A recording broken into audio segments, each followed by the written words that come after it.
interesting forms, a lot of boundaries, but where is the line between enabling and supporting when it comes to finances? We have set boundaries, followed through on not supporting his drug lifestyle, but don't have the money for treatment. So ultimately, been through numerous treatments, boundaries could continue to be set. And then, I think it's a he, I believe, and the son, 25, 26, like goes out, calls up for air. Like I always say, mom, dad, I want more treatment. I'll go back to treatment. And this mom and dad are like, we've cut it, everything they're not supporting, but like, yep.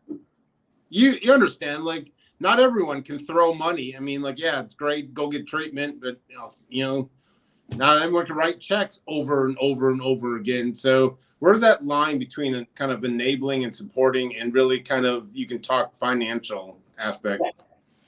So the first sentence, where's the line between enabling and supporting when it comes to finances? So we're going to answer that question first. The answer is real straightforward and somewhat simple.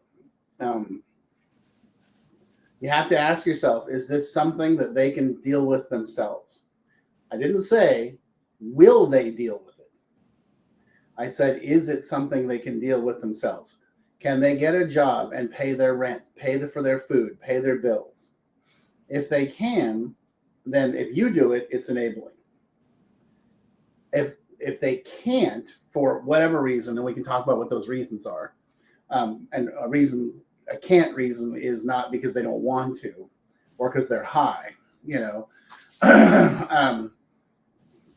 I always tell people initially when the process starts, your support's going to be up here and their ability is going to be down here. But as we get through the process of getting sober and staying sober, it's supposed to go like this. And you're supposed to, they are supposed to be learning how to handle things on their own. Now, the second half of that question, we don't have money for treatment.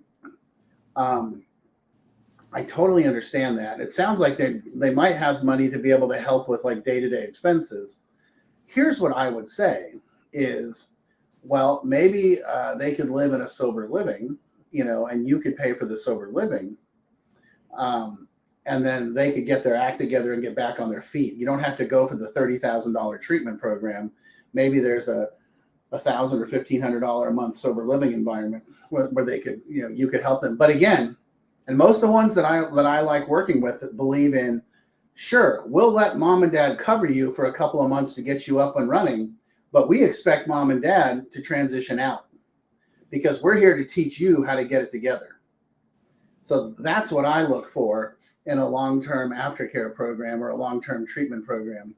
So that's the answer to the second half is, yeah, you don't have to shell out 30 grand. I wouldn't do that.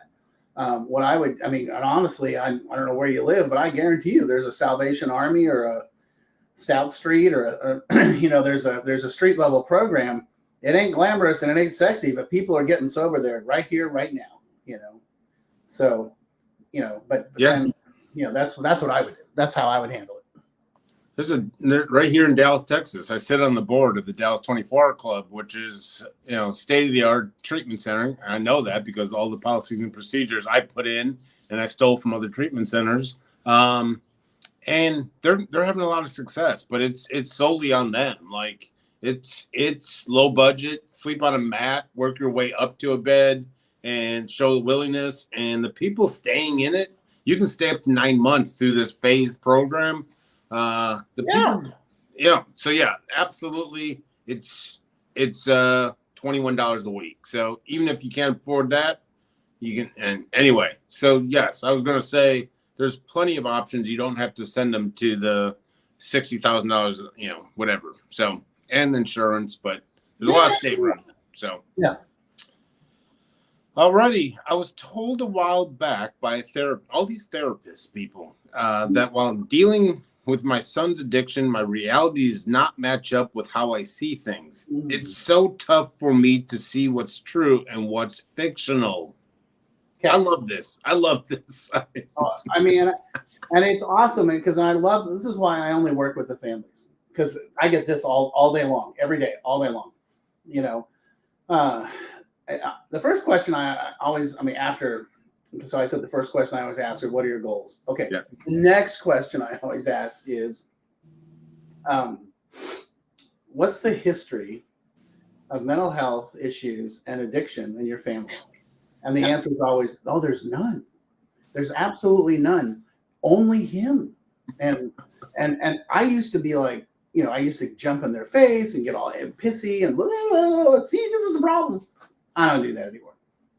It's not where it's, first of all, I don't think they're intentionally lying to me. I used to think that, see how you are. It's like, no, they really believe that nonsense because their reality and reality are not matching up because they're so deeply embedded in a codependent family system and a family of origin that's so deeply riddled with trauma and anxiety and all sorts of craziness that they really believe that. They really believe what they're thinking and seeing. And they're like, no, this is the truth. And then when I start working with them and they are like, well, he said this. And I just look at them. They're like, oh, yeah, he was lying, wasn't he? Yeah. I said, you know, it's your kid. I know you love him. I get it. And I don't think your kid's a bad person. I think your kid's got a problem with alcohol and drugs and probably mental health. And he's fighting his way through that. And I don't think you're a bad person because the next thing that happens, they're like, oh my God, I'm such a bad parent. It's all my fault. What did I do? I'm like, no. There is no, you know, when your kid's 12 or 13 or 14, which by the way is when all good addicts and alcoholics start to run down the road. Okay. That's another one. Oh no, he's 30. He just started drinking and using drugs in the last year or two. I'm like, you really believe that, don't you? You know, and it's okay. I get it. They don't get it. They don't understand. And you know, the idea of punishing them or shaming them or chastising them, that's stupid. You know, it's more about educating the heck out of them and saying, no, see, I get it. In your reality, in your world, people wake up every morning with the intention of like, I'm going to get up and kick some ass today. I'm going to go to work. I'm going to get my job. I'm going to do it. I'm providing for my family. And that's how rational people think. Addicts and alcoholics don't do that. Some days they do. But other days they're like, all right, how can I get out of this? You know, how can I not have to do anything and just get high all day and still maintain all my stuff and responsibilities? You know, and it's really just about helping that family member understand. And that therapist that said that to her, I think that's totally true. I just hope that therapist had the ability to also show her what they meant, you know, and what they were, when they said that, where they were coming from. And here, you know, back to the original question, what's the history of mental illness and addiction in your family system? Oh, there's none. I swear to God, Jay, within 5 minutes of them telling me their family history, they've already identified 3 generations. And I'm like, so I'm just going to ask you a question. When Uncle Billy went to camp for 3 years, you know, or had to go move in with his sister, what do you think that was all about? Oh, you know, and when cousin Sally, she wasn't an addict, she had an eating disorder. I'm like, you know, and it's okay. We're conditioned into that. Yeah, we really are. Every society has this really interesting piece where, and all sections of society, all races, colors, creeds, finances, educations, I don't care. It doesn't matter. We all have our own way of segmenting or boxing it up and hiding it over here. Oh no, we don't have any issues. And family secrets. Oh yeah. Yeah. And you know, and honestly, the other side of it too is they don't think they're keeping secrets. They believe it. And so it's about gently opening that door and being like, hey, let's look in here. Oh, look, there's a skeleton. How did that get there? You know?